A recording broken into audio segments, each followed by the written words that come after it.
ఈ చైతన్య జ్యోతి రథం ఏదైతే ఉందో 2012లో నవంబర్లో కొన్నాను నేను ఇది. అప్పుడు ఇక్కడ ఈ ధ్యాన మహాచక్రం కొరకు కొత్త వ్యాను అప్పుడు తీసుకొచ్చా. నాకు డ్రైవింగ్ రాకుండా లైసెన్స్ లేకున్నా ఈ ప్రాంగణంలో తీసుకొచ్చి అప్పుడు నీళ్లు అన్నీ కొట్టాను దాని మీద.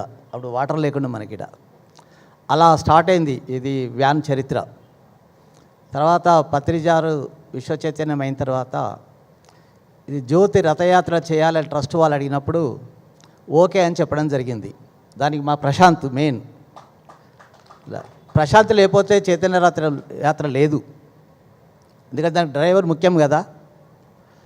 అలాగా ఫస్ట్ చైతన్య యాత్ర స్టార్ట్ చేసేసి అంటే అప్పుడు రాయజగపతిరాజు గారు ఇన్ఛార్జ్ దానికి.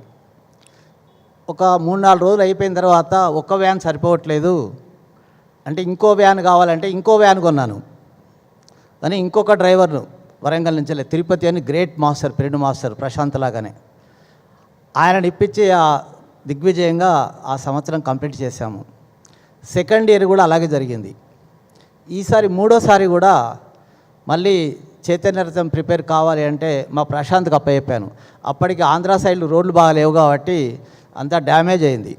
మా ప్రశాంత్ 1,10,000 పెట్టి దాన్ని మొత్తం రిపేర్ చేయించుకున్నాడు దగ్గరుండి. ఒక 1 వీక్ దాని వెంబడి పడి ఆ డెకరేషన్ అంతా నేను డిజైన్ ఇచ్చాను, ఆయనే దగ్గరుండి చేయించుకున్నాడు.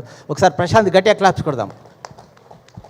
అలా అలా నవంబర్ 11న ఇక్కడ స్టార్ట్ అయిన యొక్క ఏదైతే చైతన్య రథం ఉందో వరంగల్ జిల్లా పూర్వ వరంగల్ జిల్లా ప్రవేశించే వరకు 10,000 కిలోమీటర్లు తిరిగింది భూపాలపల్లిలో. అక్కడి నుండి ఇక్కడికి మళ్ళీ 800 కిలోమీటర్లు వరంగల్ జిల్లా మొత్తం తిరిగి 3 రోజులు ఇక్కడికి వచ్చేసరికి 11,000 కిలోమీటర్లు అయింది. అంటే 11వ తారీఖు నాడు స్టార్ట్ చేసినాం. 11,000 కిలోమీటర్లు, 700 పిరమిడ్ సెంటర్లు అద్భుతంగా తిరిగింది.